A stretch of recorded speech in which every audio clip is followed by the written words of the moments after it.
The Vatican is the smallest officially recognized state in the world.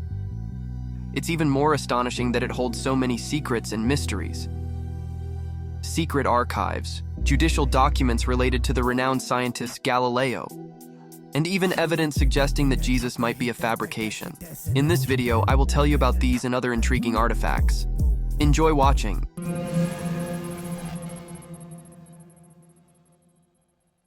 Well, let's start with the Vatican Archive. Its collection contains millions of pages of manuscripts concerning historical events, church matters, and legal proceedings. For example, you can find correspondence between past popes and monarchs. And this is just the tip of the iceberg. Officially, the archive is open to scholars and researchers. Upon request, they can gain access to specific documents. However, in reality, only 2 or 3 people per year manage to visit this mysterious place. We do not care. Why such secrecy? There is a rumor, supported by some researchers and even former church officials, that the archive contains a special, secret section. This storage area is inaccessible to the general public and even most Vatican employees. It is believed that it might contain documents the church is not ready to reveal. What are these documents? No one knows for sure, but it is rumored they could pertain to the most controversial issues of religion, ranging from evidence of alternative versions of biblical events to information about ancient artifacts with mystical properties. We can judge the existence of such a section based on several testimonies. From time to time, statements by former Vatican workers surface in the press. However, no one has ever disclosed specific details. Additionally, the theory of a secret archive is supported by the fact that some documents once considered closed have been declassified. For instance, the archives related to the Vatican's activities during World War II revealed some aspects of the Church's collaboration with the Nazis. According to historian David Kurtzer, documents stored in the Vatican prove that Pope Pius XIII agreed to remain silent about anti-Semitism in exchange for Mussolini's protection. And if Kurtzer's analysis is accurate, then the Vatican holds irrefutable evidence that Pope Pius XIII turned a blind eye to anti-Semitism. Huh? Moreover, Kurtzer requested access to other documents that could definitively confirm or refute rumors about the Pope's connection with Adolf Hitler, but the Vatican responded with no, and this is only a small part of what the Vatican archive may be hiding.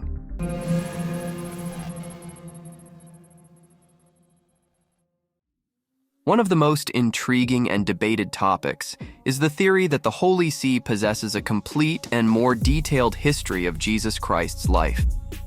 There is indeed a huge gap in the Bible. Nothing is mentioned about the saint's life from childhood to his 30s. Women. How did this man live before he began preaching? One of the boldest hypotheses is the idea that Jesus might have been married and even had children.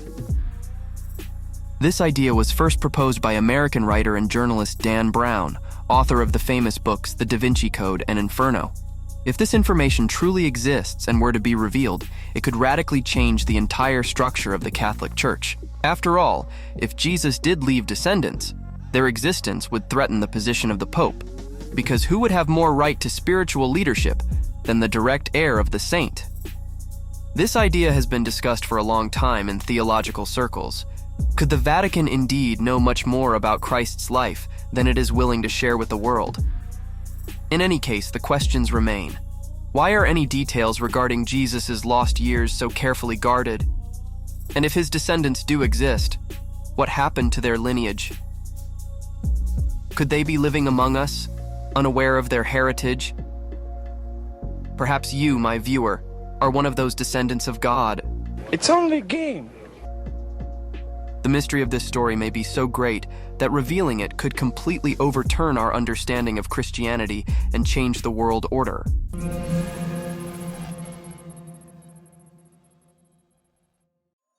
Moreover, there are numerous theories suggesting that the Vatican might hold documents in its archives that call into question the very existence of Jesus Christ. Boom, roasted. This theory, of course, is one of the most controversial and radical, as the entire Christian world is based on belief in Jesus as both a historical and spiritual figure. However, as some researchers and conspiracy theorists claim, the Vatican's secret archives may contain documents revealing that the saint was artificially created for mythological purposes.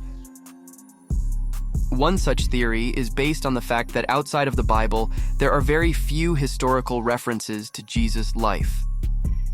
Almost no reliable documents from that time confirm his existence as a real person. This raises questions. If the Vatican, as it is claimed, has vast archives concerning the history of Christianity, we got him. Why has it never provided additional evidence of Jesus' existence beyond what is laid out in the Holy Scriptures?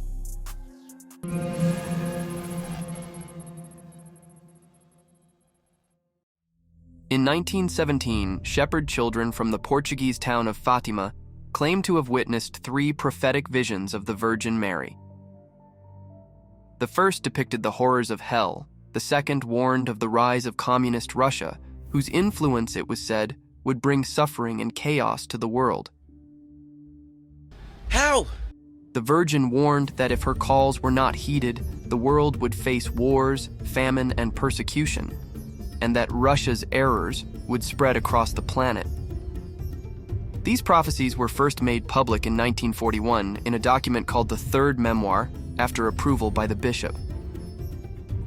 However, the third message remained hidden from the public for a long time, and rumors say it was sealed in an envelope and sent for storage in the Vatican's secret archives.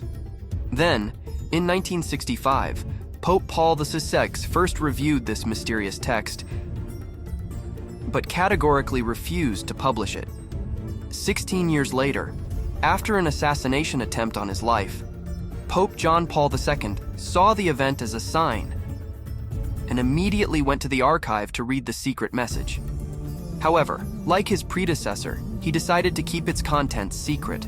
Nonetheless, shortly after, he consecrated the entire world to the Immaculate Heart of Mary, apparently realizing the seriousness of what he had read. It wasn't until the year 2000 that John Paul II decided to lift the veil of mystery a bit, stating that the third message spoke of a global battle between good and evil, with the Pope himself at the center. Today, the text of the third secret of Fatima is publicly available, but many researchers believe it is only a small part of the original prophecy.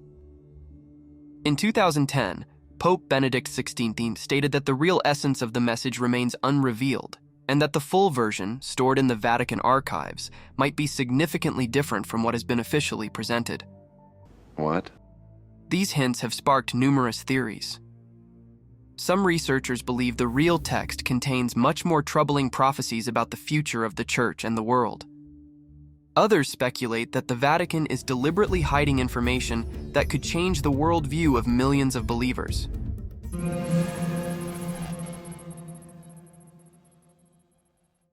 One of the most mysterious and fantastic stories connected to the Vatican is the claim about the existence of a device called the chronovisor.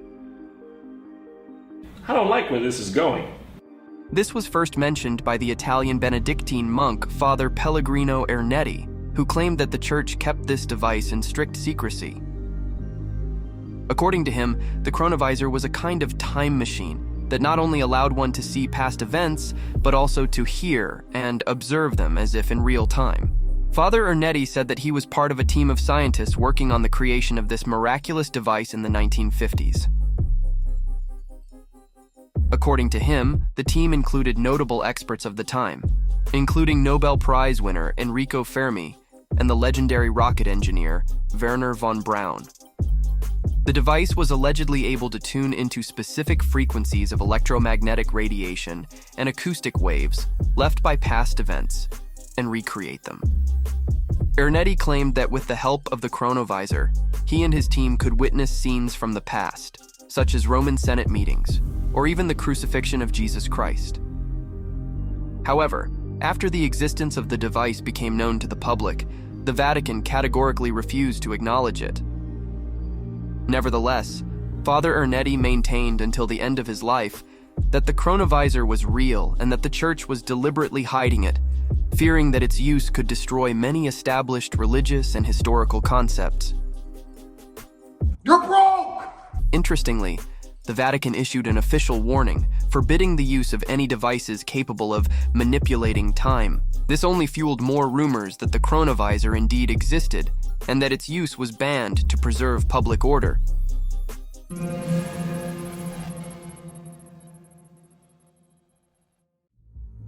A time machine sounds like something out of science fiction, something closely tied to magic. The Vatican has always been cautious regarding magic and witchcraft, considering these practices heretical and dangerous. For centuries, the Church has collected forbidden occult books and artifacts to isolate them from the public. And perhaps one such item is a book known as Le Dragon Rouge, the Red Dragon or the Great Grimoire. This is one of the most mysterious and terrifying occult books around which many legends have formed. It is believed that this enigmatic manuscript contains instructions for summoning demons, communicating with otherworldly entities, and even harnessing the powers of darkness. According to legend, the Great Grimoire was written in the early 16th century, based on even more ancient sources. Its authorship is attributed either to legendary alchemists or powerful sorcerers who allegedly possessed knowledge capable of altering the balance between good and evil in the world. The main portion of the book is dedicated to summoning the powerful demon Lucifer, with whom one could make a pact to obtain immense wealth, power, and strength. The book also describes complex rituals and spells that require special preparation and sacrifices. What makes the Great Grimoire so unique is its reputation among researchers and occultists. Come on, man. Many believe that its texts are so dangerous that their misuse could lead to catastrophic consequences. Conspiracy theorists suggest that the Vatican, recognizing the danger of this manuscript, decided to hide it in its archives so that no one could abuse its frightening knowledge.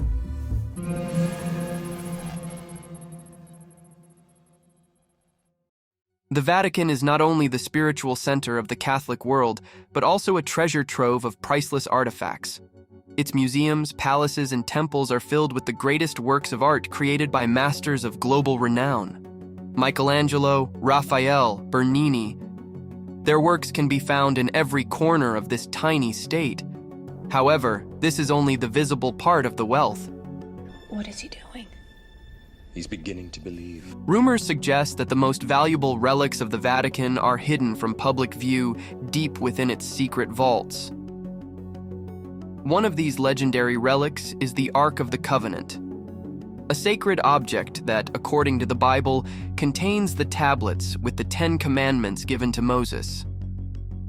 Its whereabouts remain one of the greatest mysteries in history. Some believe that the Ark was lost, while others think it is carefully guarded in the secret archives of the Vatican, far from prying eyes. Equally mysterious is the Holy Grail, the cup from which Jesus is said to have drunk at the Last Supper. According to legend, it was also used to collect his blood during the crucifixion. This relic has been sought for centuries by crusaders and kings, but has never been found. However, there is speculation that the Vatican hides the Grail in its secret vaults, believing it to be too powerful and dangerous for the world. In addition to these two most famous relics, the Vatican may also house other artifacts of enormous historical and spiritual significance. Psych! These could include ancient manuscripts, relics of the first Christians, or even mystical artifacts. The Vatican has always been known for its tendency to conceal such objects.